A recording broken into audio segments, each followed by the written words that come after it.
बल्कि ना सिर्फ सादुल्ला नगर, बल्कि तुरला, बल्कि पूर्वांचल, बल्कि पूरे उत्तर प्रदेश के मुसलमानों से असदुद्दीन ओवैसी कह रहा है, आपके वोट की अहमियत नहीं रही, आपके वोट की अब अहमियत नहीं रही।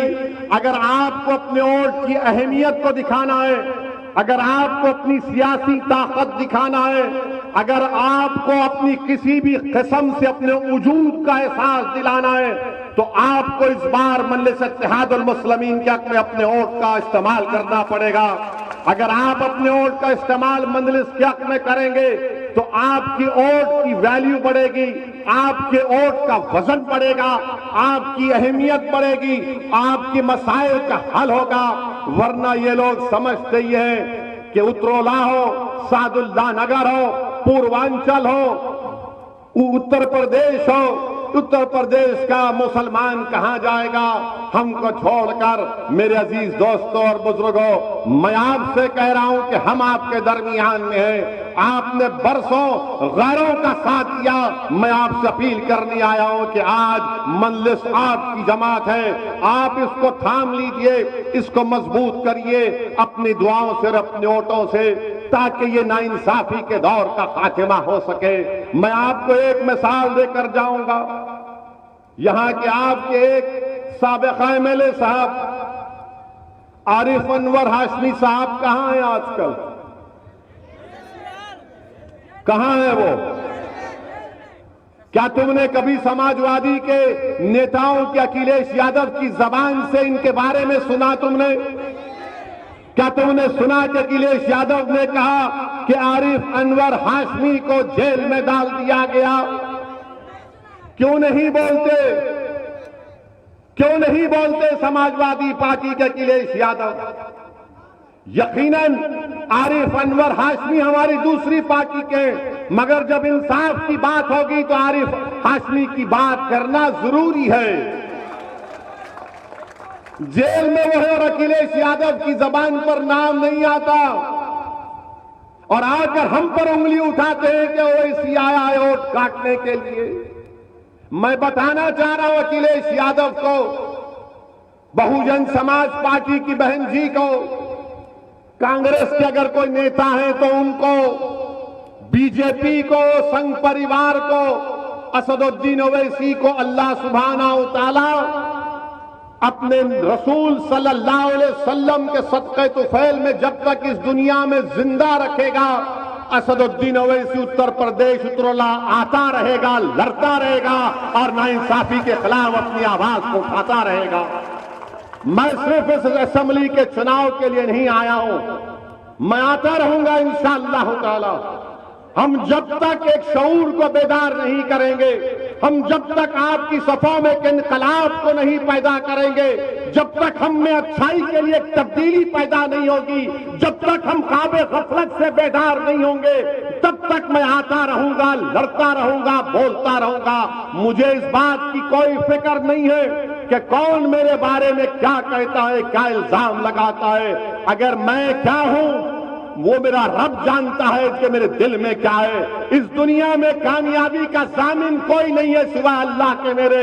आखिरत में भी मेरी कामयाबी का जामिन रसूलुल्लाह सल्लल्लाहु अलैहि वसल्लम की शिफात रहेगी। ये दुनिया की कोई ताकतें मेरा कुछ नहीं बिगाड़ सकेगी। मेरे अजीज दोस्तों और बुजुर्गों, अपनी हिम्मत और हौसले को बुलंद रखो, ख्वाब देखना शुरू करो। ख्वाब देखना कोई गुनाह नहीं है। अगर उत्तर प्रदेश के 19% मुसलमान ख्वाब देखते हैं कि मेरा भी कोई नेता हो जैसा यादव समाज का नेता अखिलेश है, क्या वो ख्वाब देखना गुनाह है?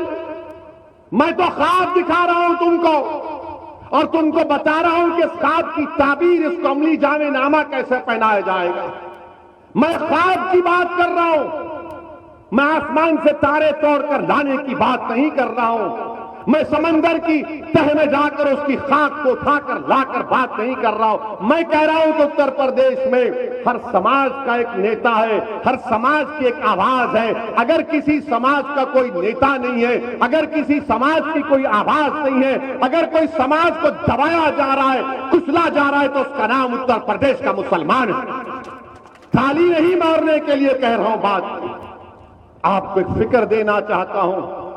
कि आप जब यहां से उठकर जाएंगे तो एक पैगाम लेकर जाएंगे। 2 बार का विधायक आरिफ अनवर हाशमी साहब जेल में है और अखिलेश यादव की जबान से उनका नाम नहीं निकलता। मेरे अजीज दोस्तों और बुजुर्गों, दूसरी मिसाल देता हूं, तुम मेरी बात समझ जाओगे। लखीमपुर खीरी में क्या हुआ जानते हैं ना आप? जानते हैं ना? लखीमपुर खीरी में हमारे किसान भाइयों को गाड़ी से उनको रौंद दिया गया। गाड़ी से उनको रौंद दिया गया और गाड़ी में बैठने वाले का नाम क्या था? आशीष मिश्रा था। आशीष मिश्रा के बाप कौन है? अरे बोलो बाबा, डरने की क्या बात है? अजय मिश्रा। अजय मिश्रा कौन है? मोदी के मंत्री हैं, है ना?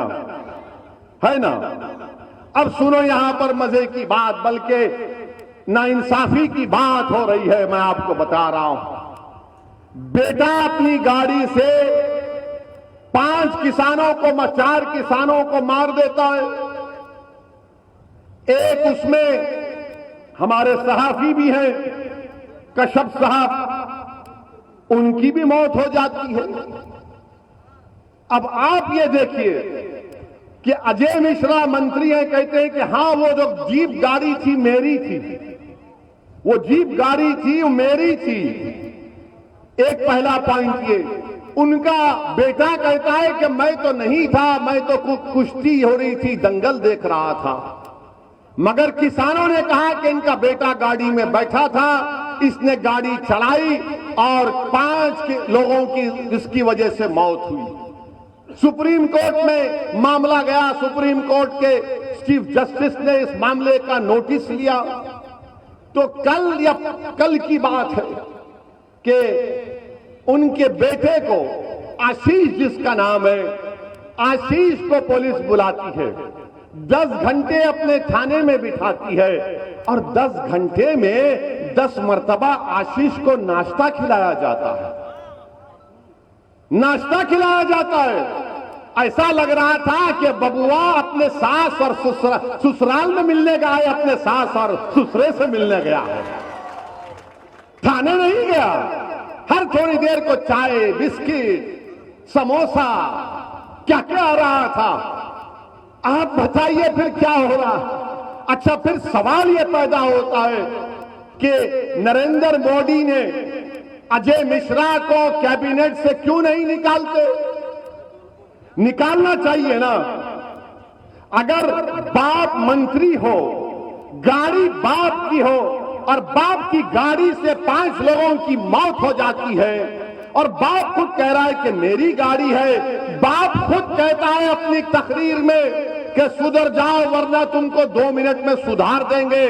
तकरीर के 2 दिन के बाद 5 किसानों को मार दिया जाता है, उनका कत्ल कर दिया जाता है, उनका मर्डर कर दिया जाता है, उनकी हत्या कर दी जाती है। तो नरेंद्र मोदी मंत्री को नहीं हटाते। क्यों नहीं हटाते बोलो आप? क्यों नहीं हटाते नरेंद्र मोदी? बताइए ना।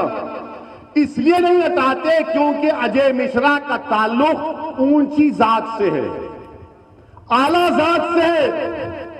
इसीलिए नरेंद्र मोदी बोल रहे नहीं नहीं, चुनाव आ रहे, आला जात के, ऊंची जात के वोट नहीं मिलेंगे, इनको हम बचाएंगे। अगर आशीष की जगह उसका नाम अतीक होता, आशीष की जगह उसका नाम अतीक होता, तो क्या बुलडोजर नहीं चढ़ जाता उसके घर के ऊपर? क्या बुलडोजर नहीं चढ़ता? तो नाम आशीष है, अतीक नहीं है, तो कहा कि आशीष है तो हमारा शिष्य है, हम इसको बचाएंगे। अतीक है तो गुंडा है, बाहुबली है, माफिया है, और आशीष जो है लोकप्रिय नेता है। नाम आशीष है तो घर पर बुलडोजर नहीं जाएगा बाबा आपका, योगी बाबा आपका बुलडोजर नहीं जाएगा। क्या आपके बुलडोजर पर लिखा हुआ है कि खाली मुसलमान का घर तोड़ा जाएगा? क्या मुसलमान का घर तोड़ा जाएगा? जिस पर हत्या का इल्जाम है, मर्डर का इल्जाम है, जो गाड़ी में बैठकर गाड़ी चलाता है। बीजेपी को मैं कहूंगा, बीजेपी के लोगों से, कि कमल का निशान बदल दीजिए और एक गाड़ी जीप रख लीजिए थार की, ये हमारा निशान है, हम रोन देंगे सबको। बताइए आप आशीष को, मंत्री को नहीं हटाते, उनके अब्बा को। योगी जी आशीष के अब्बा जान को नहीं हटाएंगे? क्या तुम ही बोल सकते अब्बा जान, हम, हमारी मुंह में जबान नहीं है? क्या नरेंद्र मोदी आशीष के अब्बा जान को नहीं हटाएंगे आप? मोदी जी क्यों नहीं हटाएंगे अब्बा जान को? आप हटाना चाहिए ना अब्बा जान को। आप तो बोलते हैं कि मैं कोई चीज को, गलती को बर्दाश्त नहीं करता। बाबा, क्या आशीष के अब्बा को आप बचाएंगे या जेल को भिजाएंगे? बाबा को बताना पड़ेगा ना उत्तर प्रदेश की जनता को। बाबा तो हर बात पे अब्बा जान बोलते हैं।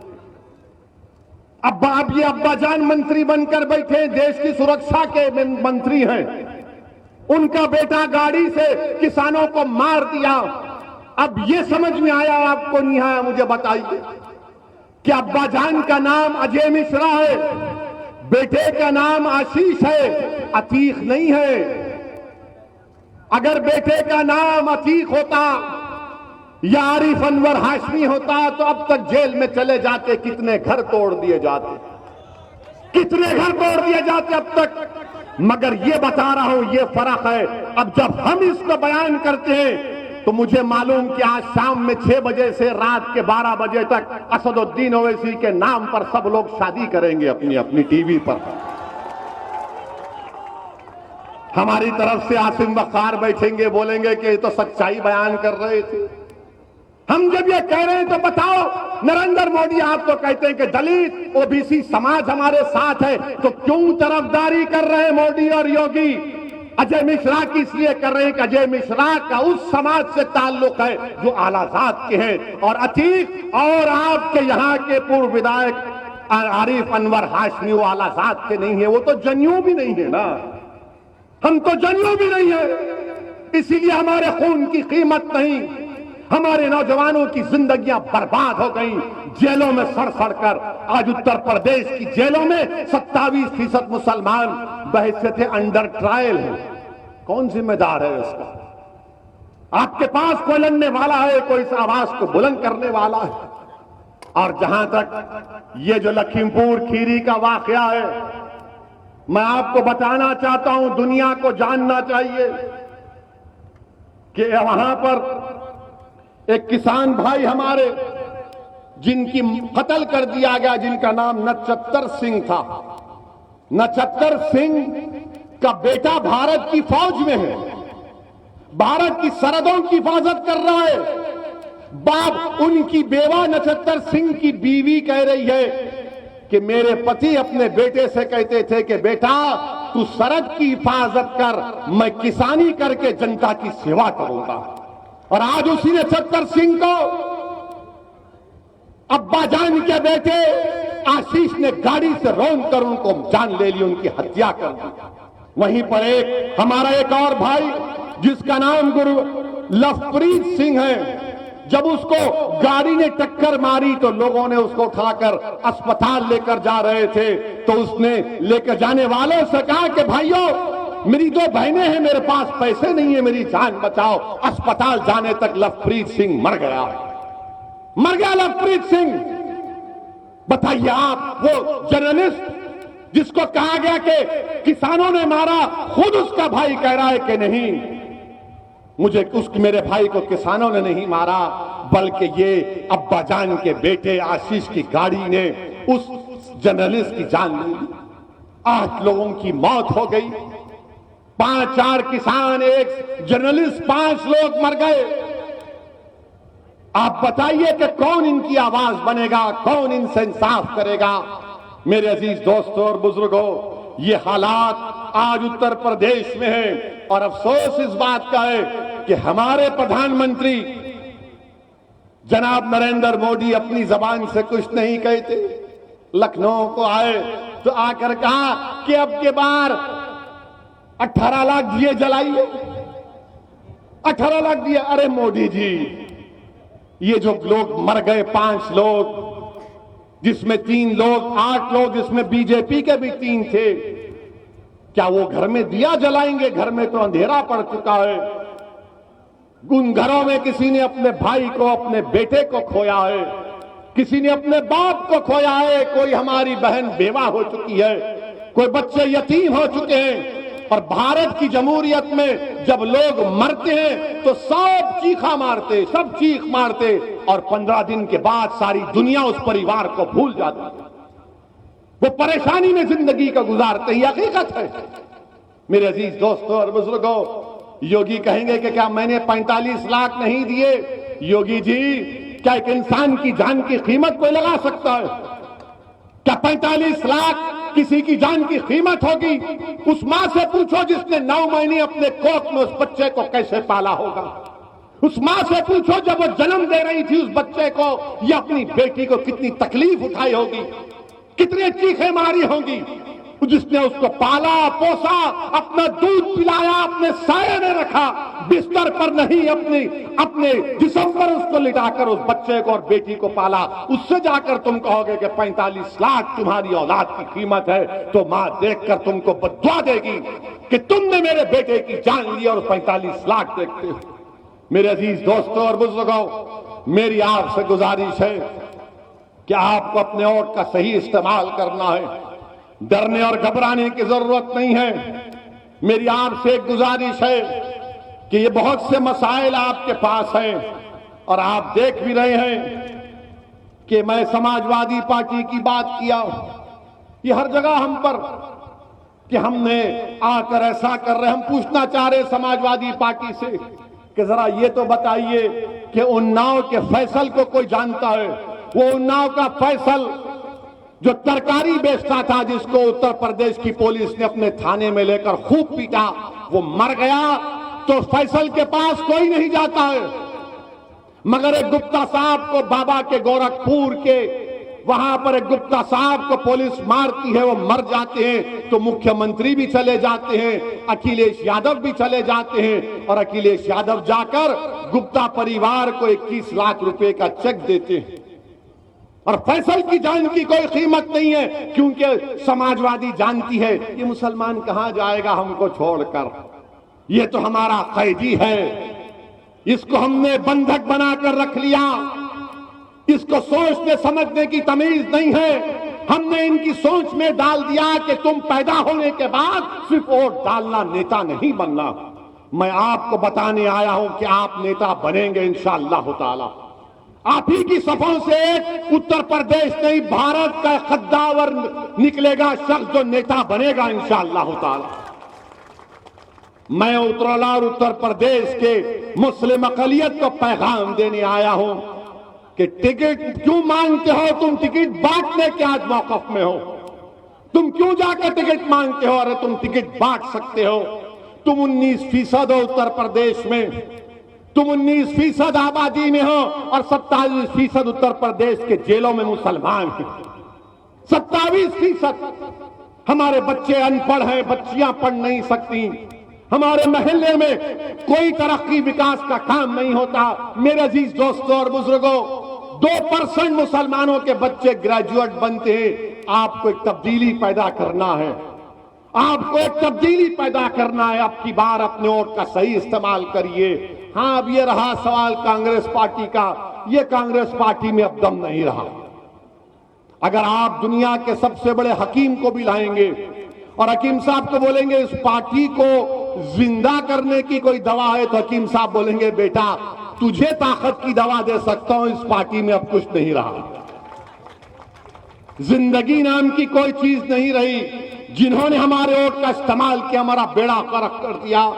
याद रखो, सादुल्ला नगर के तमाम जिम्मेदारों, नौजवानों, मेरी मां और बहनों, उत्तर प्रदेश में अगर आप अपनी अहमियत चाहते हैं, उत्तर प्रदेश में आप अगर अपनी वोट के वजन को देखना चाहते हैं, तो मुत्तहिदा तौर पर मजलिस के हक में अपने वोट का इस्तेमाल करिए। हमने एक बेहतरीन शख्स को आपका कैंडिडेट बनाकर दिया है, डॉक्टर मन्नान साहब। पढ़े लिखे काबिल हैं, बेलौस हैं, बेनफ्स हैं, आप अपना एक वोट मंजलिस के निशान पर लगाइए, अपनी आवाज को मजबूत करिए। इंशाअल्लाह ताला आइंदा महीने में उतरोड़ा विधानसभा में हम आएंगे, बल्कि आते रहेंगे इंशाअल्लाह ताला। आपसे दुआ है कि आप मंजलिस की कामयाबी के लिए दुआ करिए, और आपको मैं इस माह रब्बिल अव्वल की मुबारकबाद भी देता हूं कि रसूल अल्लाह सल्लल्लाहु अलैहि वसल्लम की आमद का महीना है। अस्सलाम वालेकुम व रहमतुल्लाहि व बरकातहू।